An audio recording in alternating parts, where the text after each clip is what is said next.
میرے آقا کریم علیہ الصلوۃ والسلام کی پیاری سنت ہے، عید والے دن حضور کھجور کھا کر تناول فرما کر طاق عدد میں 3، 5، 7، 9 اس طرح یہ طاق عدد ہوتے ہیں، تو میرے حضور جو ہے نا وہ طاق عدد میں کھجوریں تناول فرما کر اس چھوٹی عید کے لیے، جس کو ہم میٹھی عید کہتے ہیں، عید الفطر کے لیے میرے حضور تشریف لاتے تھے۔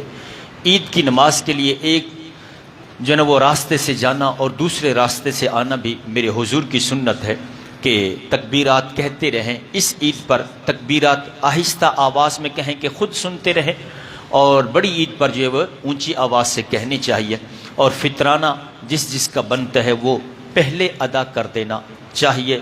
320 روپے فی کس کے حساب سے، گندم کے آٹے کے حساب سے یہ کم از کم ہے۔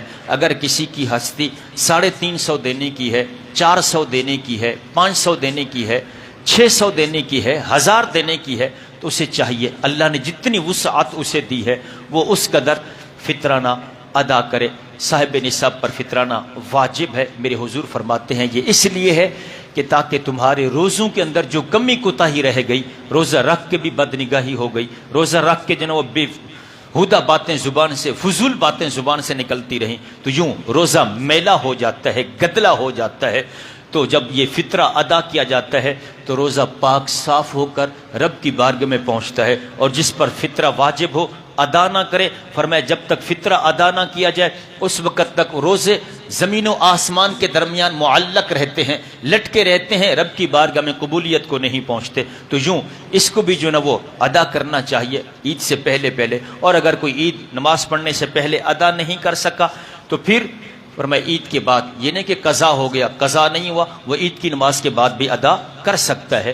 تو صدقہ فطر واجب ہے تو وہ بھی ادا کرنا چاہیے۔ اسی طرح ایک آخری مسئلہ کہ عید کی نماز کے لیے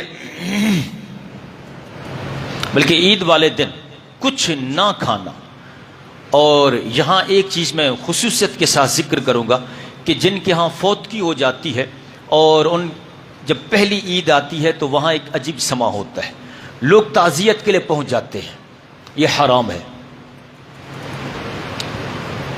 پہلی عید پر لوگوں کے جس کے ہاں فوتگی ہوئی ہو اور اب اس فوتگی کے بعد پہلی عید آئی ہے، تو رشتہ دار گھر والے جو ہے نا وہ اہل و عیال والے ان کی گھر پہنچتے ہیں اور بیٹھ کے جناب پھر وہ رونا شروع، تو یوں تھا تو وہ تھی تو یہ کرتی تھی تو وہ تو اتنی اچھی تھی تو وہ تو ماشاءاللہ اتنا اچھا تھا، بہت دکھ ہوا، فلانا ہوا۔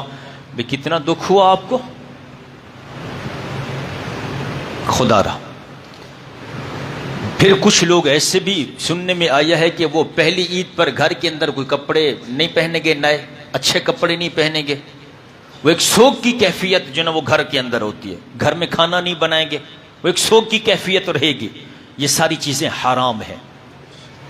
سوگ صرف 3 دن ہے، اس کے بعد سوگ منانا حرام ہے، وہ عید پہلی ہو یا دوسری ہو، اور اس لیے ان فوتگی والے گھر جانا کہ غم تازہ کیا جائے، یہ اس نیت سے جانا بھی حرام ہے اور یہ کام کرنا بھی حرام ہے وہاں بیٹھ کے۔ تو خدا را ان چیزوں سے باز ہیں۔ ہم نے تو پتہ نہیں اس کو شریعت کا حصہ بنا رکھا ہوا ہے یا پتہ نہیں سماج کا حصہ بنایا ہوا ہے، تو یہ چیز غلط ہے۔ ہم اللہ اور اس کے رسول کی فرامین جو ہیں ان کے، اس کے مطابق زندگی گزارنے کے پابند ہیں۔ مسلمان کہتے ہی اسی کو ہیں جو اپنے رب کا حکم ماننے والا ہوتا ہے۔ تو اس کا حکم یہی ہے کہ 3 دن سوگ ہے، اس کے بعد سوگ نہیں ہے۔ تو یہ غم تازہ کرنے کے لیے جمع ہوتے ہیں لوگ، اس کی شرعاً اجازت نہیں ہے، اس نیت سے جانا اس کی اجازت نہیں ہے۔ اچھی نیت کیا ہو سکتی ہے؟ ہاں وہ بالکل، جی بالکل، وہ الگ بات ہے۔ اچھی نیت یہ ہے کہ ہم اگر وہ رو رہے ہوں گے تو ہم ان کو تسلی دیں گے، ٹھیک ہے نا، نہ کہ ہم ساتھ شروع ہو جائیں گے۔ اگر رو رہے ہیں تو ہم ان کو تسلی دیں گے، ہم ان کو سمجھائیں گے کہ نہیں، اللہ اور اس کے رسول کے حکم پر ہمیں راضی رہنا چاہیے. تو یہ ساری چیزیں اس انداز سے. لیکن وہی ہے نا کہ انما الاعمال بالنیات، عمل کا دار و مدار نیت پر ہے. جا کس نیت سے رہے ہو، اچھی نیت ہے تو یقیناً جانا چاہیے. یہ بھی نہیں ہے کہ بالکل بائیکاٹ کریں، اچھا مولوی صاحب نے مسئلہ بتایا اب نہیں ہم تو نہیں جائیں گے. اب نہیں، ایسا نہیں ہے، جائیں لیکن ملیں عید ان سے. اگر وہ اس غم کی کیفیت میں ہے تو ان کو تسلی دیں، ڈھارس بندھائیں اور ان کو کھانا کھلائیں. ان کو کہیں کہ نہیں آپ کپڑے بھی پہنیں. ان چیزوں سے وہ واپس آ جائے گا. کیا رونے سے اٹھ کے واپس آ جائے گا؟